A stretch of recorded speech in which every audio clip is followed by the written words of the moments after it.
सत्रदिक नामक एक राजा थे जिन्होंने सूर्य नारायण भगवान की तपस्या करी, उन्हें प्रसन्न किया। तो सूर्य नारायण भगवान ने अपनी एक मणि दी उन्हें, समयंतक मणि। कौन सी मणि? बहुत ही कीमती मणि। अब राजा उसे हर जगह पहन कर जाए। मनुष्य का ये स्वभाव है कि उनके पास अगर कोई कीमती वस्तु हो तो वो उसका दिखावा बहुत करते हैं। हर कोई करता है, कोई ज्यादा करता है, कोई थोड़ा करता है, पर करते सब है। जैसे मान लीजिए महिलाएं हैं, अब अगर कोई नई चूड़ी पहनी होगी या नई अंगूठी होगी तो उस दिन उनकी सारी बातें उनके हाथों से होगी। हर चीज हाथ से। कहां गए थे? यहां रख दो। वो कहां रखा है? या मान लीजिए गले में कोई हार पहना होगा नया, तो बार बार उसको ठीक करेंगे। अच्छा, पुरुष भी कम नहीं है। ये अच्छे अच्छे फोन खरीदते हैं, घड़ियां खरीदते हैं। अब मान लीजिए कि कोई सामने खड़ा है, नया नया फोन अभी अभी लिया है, तो ना फोन आया होता है ना मैसेज आया होता है, जबरदस्ती जेब से बाहर निकालेंगे।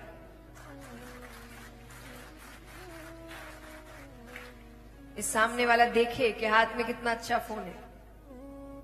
यानी दिखावा सब करते हैं, ये मनुष्यों का स्वभाव है। तो सत्रदिक राजा भी अब वो मणि हर जगह पहन कर जाए, और जैसे ही आसपास उसे लोग दिखने लगे वो बार बार उसको ठीक करने लगे। सीधा करे, उल्टा करे, सीधा करे, उल्टा करे। अब इतना करे तो सामने वाले की नजर पड़ेगी, और नजर पड़े तो वो मणि थी इतनी सुंदर कि लोग तारीफ करें, और तारीफ हो तो राजा को बड़ा अच्छा लगा। अब एक दिन वो एक सभा में पहनकर जाते जहां कई राजा आए हुए थे अलग अलग राज्य के। तो भगवान भी तो अभी लीला कर ही रहे हैं। भगवान मथुरा के राजा हैं, द्वारका के राजा हैं, तो भगवान भी आए। अब जैसे ही सत्रदिक राजा के आसपास लोग इकट्ठा हुए, वो उसने अपनी हरकत शुरू कर दी। वो बार बार ठीक करे। भगवान की नजर पड़ी उस पर। भगवान को उसकी इस मूर्खता पर हंसी आ गई। एक देवता की मणि है, इसको संभाल के रखना चाहिए, उसकी बजाय ये उसका दिखावा कर रहा है। तो भगवान को आ गई हंसी, तो भगवान हंस दिए। अब उसने देख लिया, उसको अच्छा नहीं लगा, पर बात आई गई होगी। अब राजा का भाई वो मणि पहनकर शिकार खेलने जाता है, जहां वो शेर से मिलता है। शेर ने मार दिया उसे। वो मणि लेकर शेर चला गया। कुछ दूर गए, उस शेर से एक रीछ मिलते हैं। वो रीछ ने शेर को मारकर वो मणि ले गए। उन्होंने अपने बच्चों को मणि दे दी। अब यहां पर मणि गायब। तो लोगों ने पूछा कि भैया आपको किसी पर शक है क्या? सत्रदिक राजा कहे शक तो एक ही पर है, क्योंकि मणि को देखकर हंसा तो केवल कृष्ण था। भगवान पर इल्जाम लगता है, तो भगवान आते उस इल्जाम को हटाने के लिए।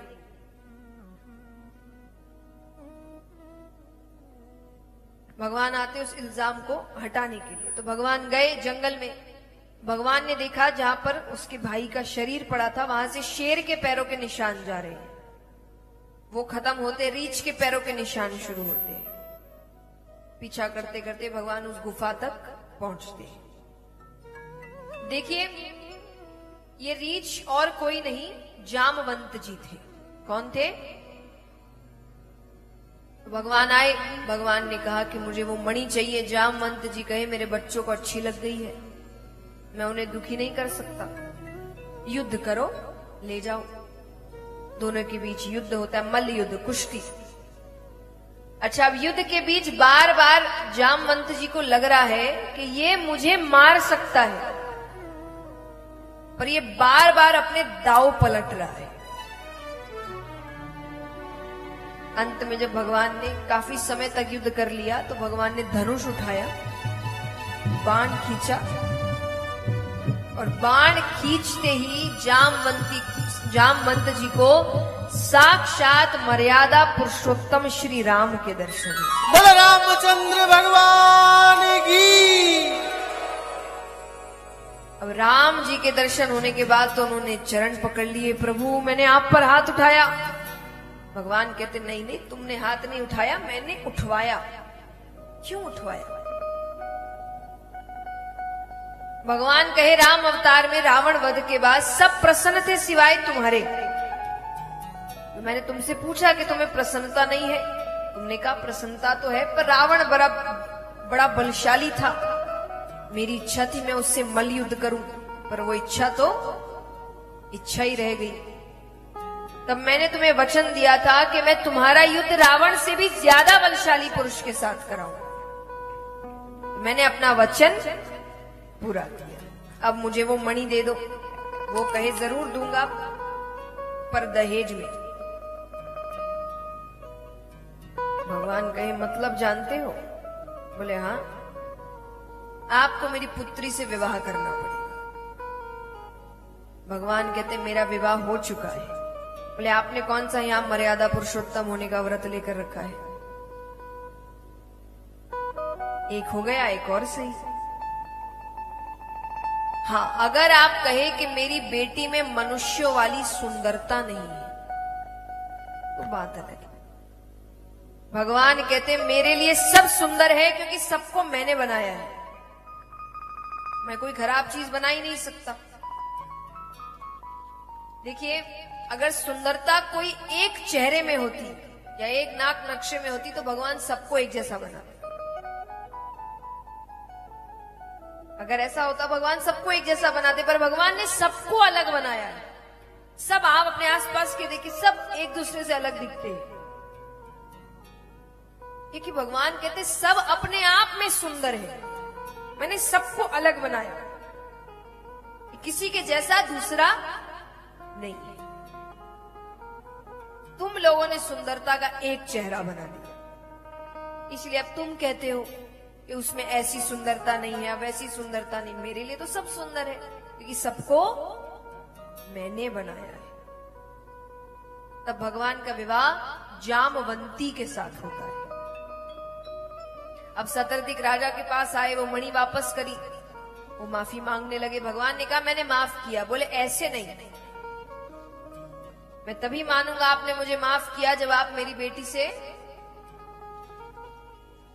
तब भगवान का विवाह सत्यभामा के साथ होता है। ऐसे सत्या, श्रुति, लक्ष्मणा, भगवान के 8 विवाह हुए। बचे और कितने?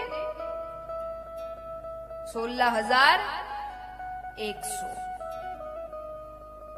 अब यहां पर भौमासुर नामक एक दैत्य था, उसने अलग अलग राज्यों से 16,100 राजकुमारियों को अपने बंदी गृह में रखा था। वो सभी भगवान से प्रार्थना कर रही थी। तो भगवान ने नारद जी को भेजा कि उससे कहो या तो वो कन्याओं को छोड़े या मुझसे युद्ध करना पड़ेगा। भौमासुर कंस का मित्र था। भौमासुर ने कहा कृष्ण से कहना मुझे कंस ना समझे, वो यहां आएगा तो जीवित वापस नहीं जाएगा। नारद जी कहते हैं देखते हैं वो तो कौन जीवित रहता है और कौन नहीं। विनाश काले विपरीत बुद्धि। विनाश जब निकट आता है ना, व्यक्ति ऐसी वैसी हर उसको ऐसा लगता है सब मेरे विरुद्ध है, सब गलत बोल रहे हैं, सब गलत है, सब गलत है। असल में वो गलत करने जा रहा है।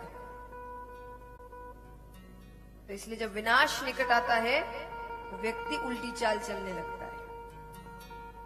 खुद का विनाश वो खुद ही करता है। तो यहां भगवान आते हैं भौमासुर के साथ युद्ध करने। तब मूर नामक एक दैत्य भी आता है।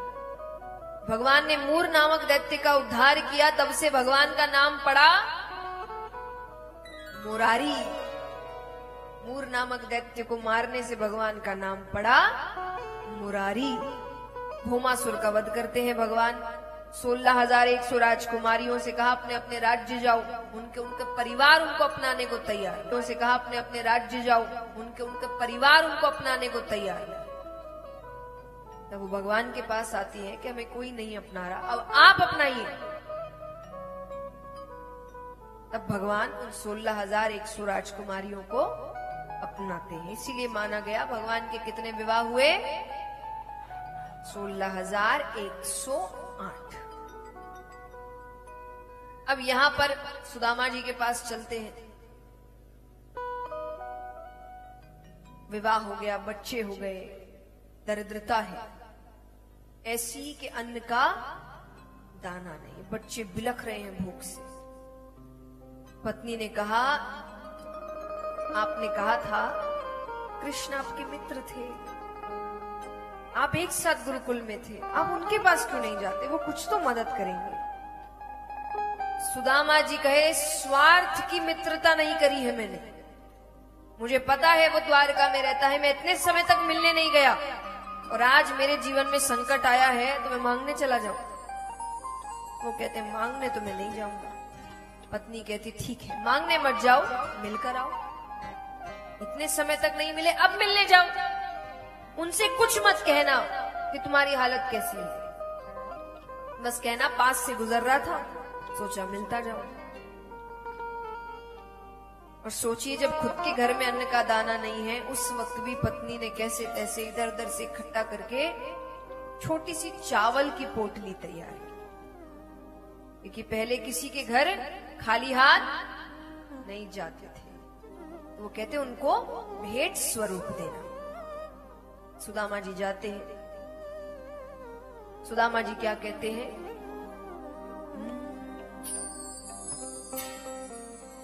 देखो देखो ये गरीबी कहा,